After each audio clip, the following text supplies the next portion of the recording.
Sir இப்ப square feet ரேட்லாம் எவ்வளவுக்கு பண்றீங்க? உண்மையை சொல்லட்டுமா போய் சொல்லட்டுமா? உண்மையே சொல்லுங்க.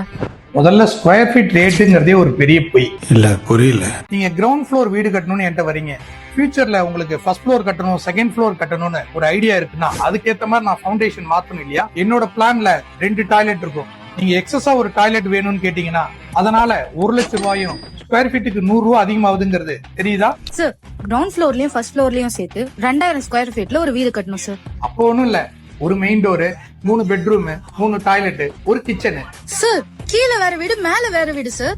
ஏய் பாத்தியா?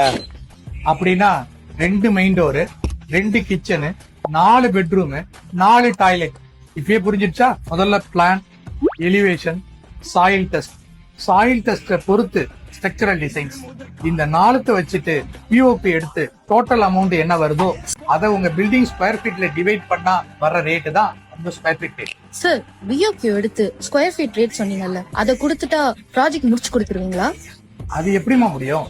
அது இல்லாம ஸ்டம்ப் இருக்கு, செப்டி டேங்க் இருக்கு, வாட்டர் டேங்க் இருக்கு, காம்பவுண்ட் வால் இருக்கு, அவுட் சைடு பில்டிங் இருக்கு, கேட் இருக்குது, ரேம்ப் இருக்கு. இந்த டோட்டல் எல்லாத்தையும் நம்ம பிஓபி எடுத்து அதனுடைய காஸ்ட் என்ன வருதோ அந்த காஸ்டையும் நம்ம பில்டிங்கினுடைய ரேட் காஸ்டையும் ஒன்னா சேர்த்தாதான் நம்மளுடைய ப்ராஜெக்ட் காஸ்ட்னு வரும். சார் இதுல எனக்கு என்ன தேவைன்னு எனக்கு எப்படி சார் தெரியும்?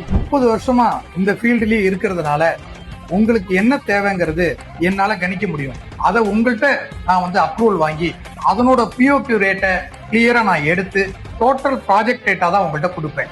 அவளையே படாது. அப்போ பிளைண்டா ஆட் நம்பி போறவங்க எல்லாம் அந்த அனுபவத்தை கமெண்ட்ல பதிவு பண்ணுவாங்க. அந்த மாதிரி அனுபவம் வேணாம்னா இந்த வீடியோவை ஷேர் பண்ணுங்க.